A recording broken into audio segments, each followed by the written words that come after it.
My next guest is Dr. Vincent, and today he's going to be talking about something that it's an interesting subject for so many of us.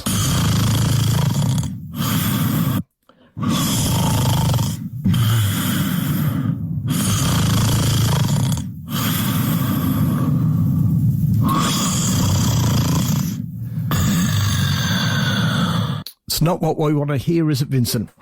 Did I actually send you that clip? No. Oh, sorry, because it sounded a lot like me. Wow. Good heavens. So you're off to a sleep apnea doctor, are you? Well, this is something that the reason why I want to talk about this because it is something that is affecting us. And it is not that serious, I guess, that warrants, a lot of people, they don't actually go to the doctor or go to a sleep specialist to talk about it. But it can be a serious thing, and it certainly can affect your relationship. Let me tell you that. So, yeah, thank you for finding this interesting too, because sleep is very important for our body. Sleep is when our body recharges and resets, and we have to have a good quality sleep. A lot of people, they only talk about 6 to 8 hours, but that is the quantity of sleep. We also have to pay attention to the quality of sleep because Sleep Health Foundation says that a lack of sleep was estimated to result in over 3,000 deaths in Australia between the year of 2016 to 2017. And it actually costs the economy a lot. It costs our health a lot. And it also is one of the main sources of stress. So it's a little bit like a chicken and egg. Do you not go to sleep because you have a lot of stress in your life, or you have a lot of stress in your life because you don't actually have the physiological and psychological capability to deal with it and manage the stress because you don't sleep enough? And it's, I think it's just probably, it's a few months before last Christmas, actually went to, I had to go to an ear, nose and throat. They recommended I go to a sleep clinic, for it. Wasn't the best experience I've ever had when the other doctor from the sleep clinic, and I'm sure there are wonderful people out there, was more interested without even me testing, said you probably got sleep apnea and you'll have to have the mask on. For the rest of your, and I said, well, unfortunately, mate, I won't be, you haven't even looked, you haven't even examined, you're trying to already sell me one of these, for it. I can't see myself putting one on, and apologies, I'm not trying to upset anybody out there, but it was just the situation I was in at the time, for it. But, because I think I would struggle to do that because, falling asleep, I'm very particular how I try and fall asleep at night. I am in a pattern, and sometimes, you have a stressful day, you don't fall asleep. But I've got to say that I've dropped 6 kilos in weight now since I've been going to the gym. Never slept better in my life at the moment, Vincent. Yeah, and that makes a lot of sense because one of the reasons of insomnia or sleep apnea or not being able to stay asleep in the deep sleep state is a restricted airways, and some of that can be caused by excess weight.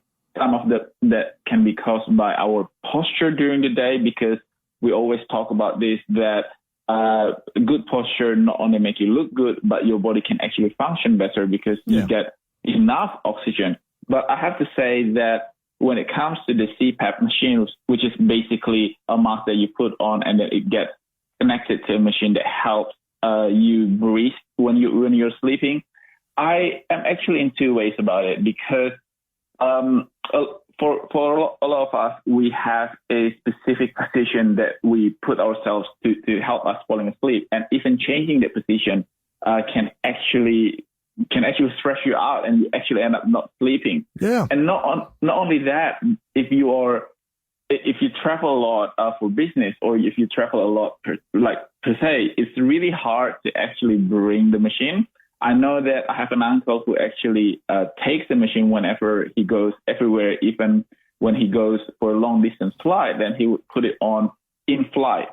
and it seems to help him. And I am sure that the science backs up in terms of the machine helping people. Well, I'm not having a go at anybody who uses it. I've got people that I know who use it and absolutely swear by it. I was just a bit concerned that without even examining me or doing the sleep study, you've got sleep apnea, you'll need a machine. I have the reason why I brought that up also because I have a very similar experience to yours, and it is basically becoming a one solution that fits all the cases. When you say that you're snoring, or when you go and talk to them and say that, oh, maybe I have some issues, it seems to, in some cases, it seems to be the first solution that's being offered. But in my opinion, there are a lot of stuff that we can do from just changing a little bit of our lifestyle and routine and habit to actually help support the good quality of sleep that we're getting. One of the ways that I always very happy to support is to be in the healthy BMI, healthy weight range. And you said it before we even got into it, that being active during the day means that your body receives more oxygen, your body functions better, and in turn, it will actually rest better at night. A lot of people don't see the connection that in a lot of cases, what we do while we're awake is the determining factors that help us when we're asleep.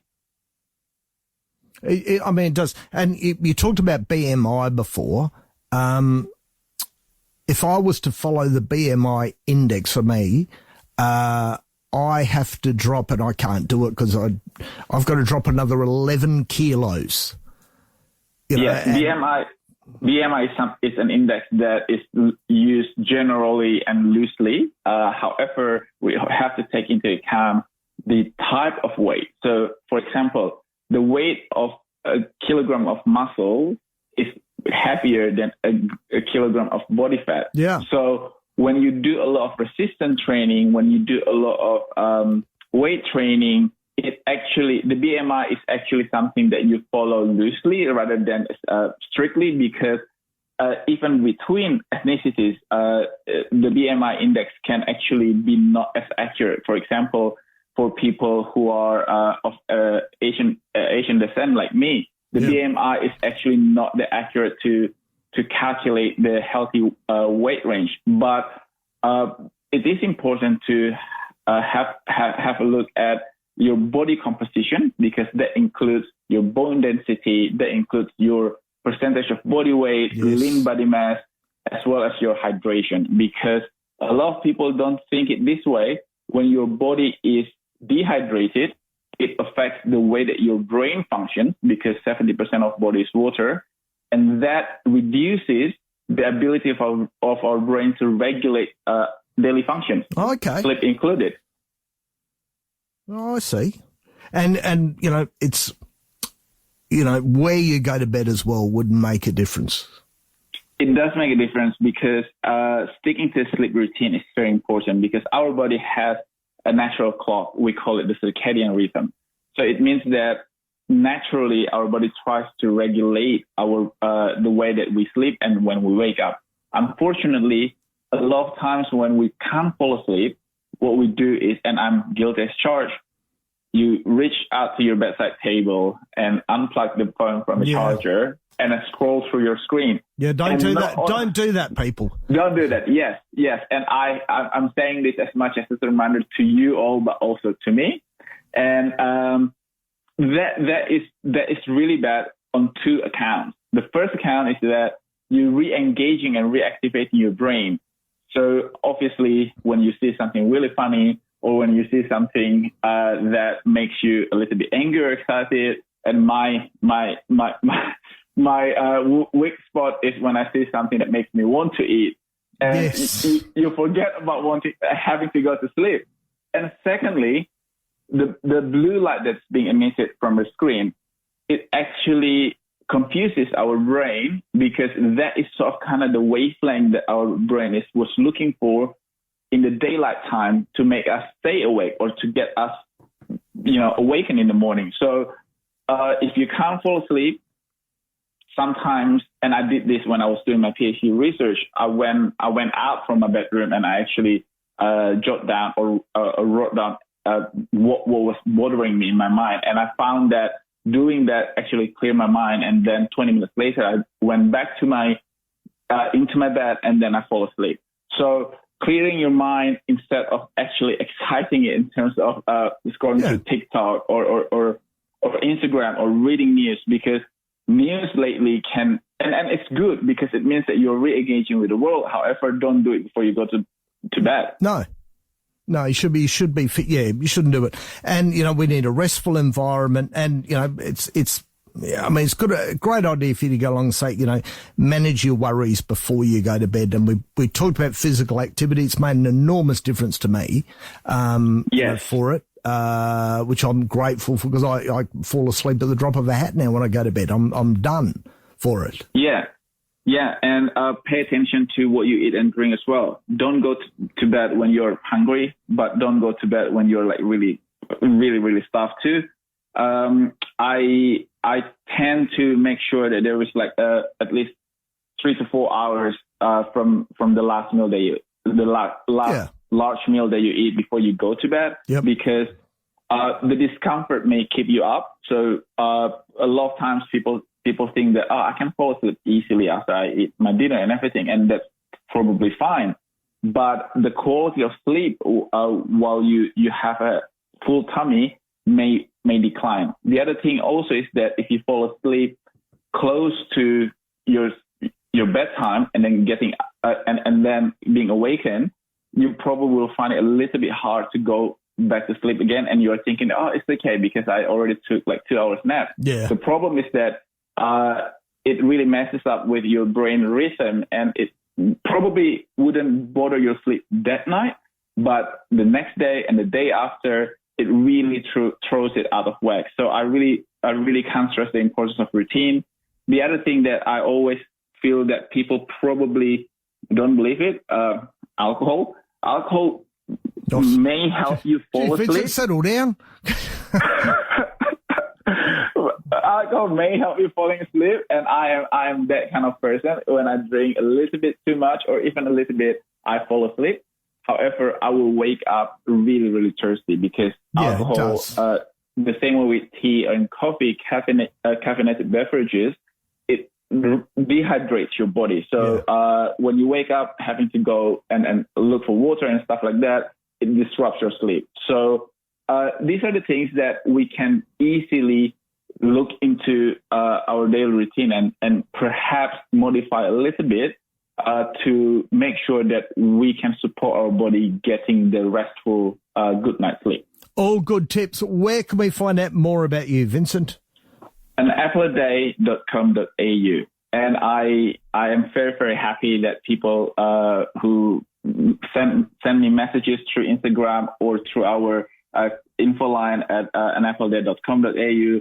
Thank you so much for your support. I really do believe that when you put something good out there, everybody will help you to grow. And I have been really, really happy the way that you all are responding to the weekly segment, as well as the question that you guys threw into my DM and also email. So thank you so much, Richard, for the platform. No, it's great. We love having you on here every Saturday. Vincent, enjoy your rest of the weekend.